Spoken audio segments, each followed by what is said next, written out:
تبارك الذي بيده الملك وهو على كل شيء قدير. الذي خلق الموت والحياة ليبلوكم أيكم أحسن عملا وهو العزيز الغفور. الذي خلق 7 سماوات طباقا ما ترى في خلق الرحمن من تفاوت فارجع البصر هل ترى من فطور ثم ارجع البصر كرتين ينقلب إليك البصر خاسئا وهو حسير. ولقد زينا السماء الدنيا بمصابيح وجعلناها رجوما للشياطين وأعتدنا لهم عذاب السعير. وللذين كفروا بربهم عذاب جهنم وبئس المصير.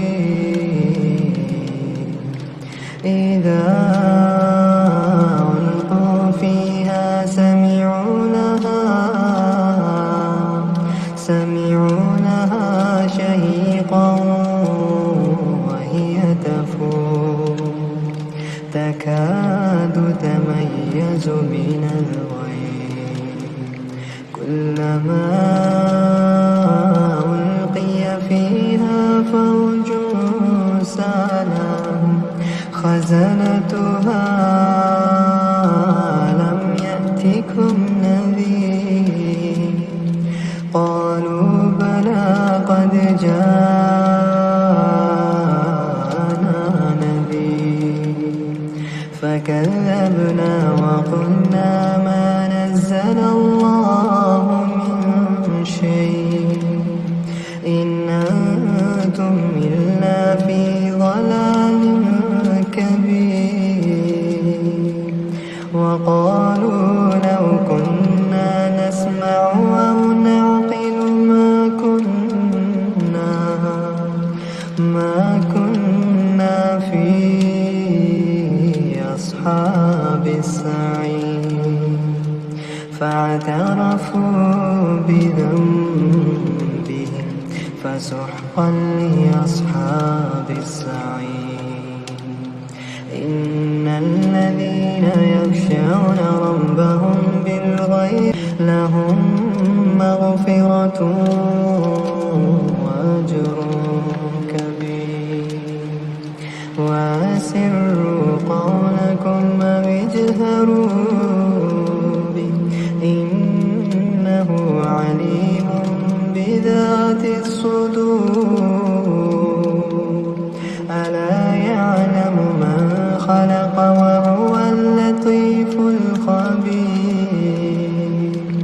هو الذي جعل لكم الأرض ذلولا فامشوا في مناكبها وكلوا من رزقه وإليه النشور.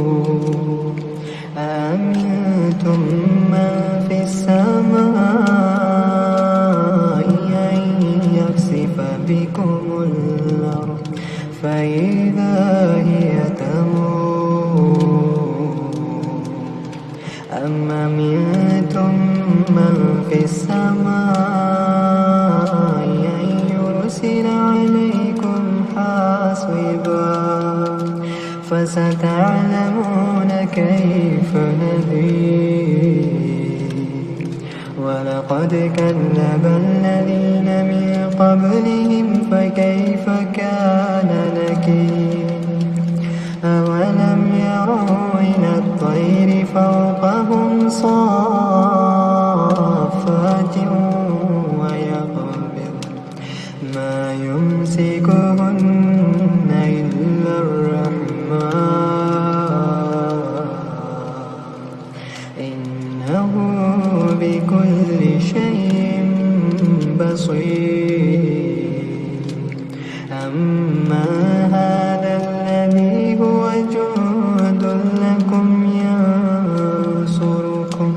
ينصركم من دون الرحمن إن الكافرون إلا في غرور أما هذا الذي يرزقكم أمسك رزقه بل لجوا في عتم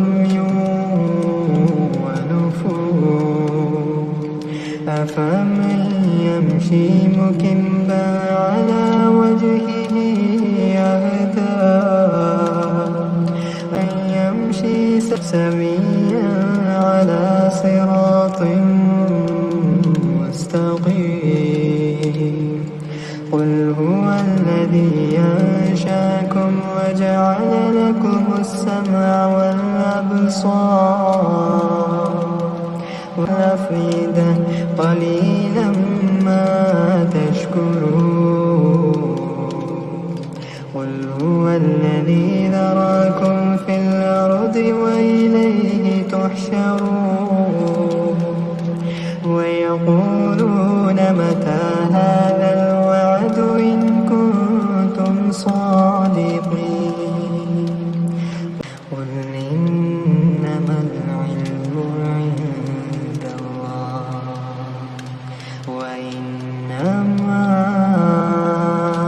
أنا نذير مبين فلما رأوه زلفة سيئت وجوه الذين كفروا وقيل هذا الذي كنتم به تدعون قل أرأيتم إن أهلكني الله ومن معي رحمنا فمن يجير الكافرين من عذاب أليم قل هو الرحمن آمنا به وعليه توكلنا فستعلمون من هو في ضلال مبين قل أرأيتم إن أصبح ماؤكم غورا فمن يأتيكم بماء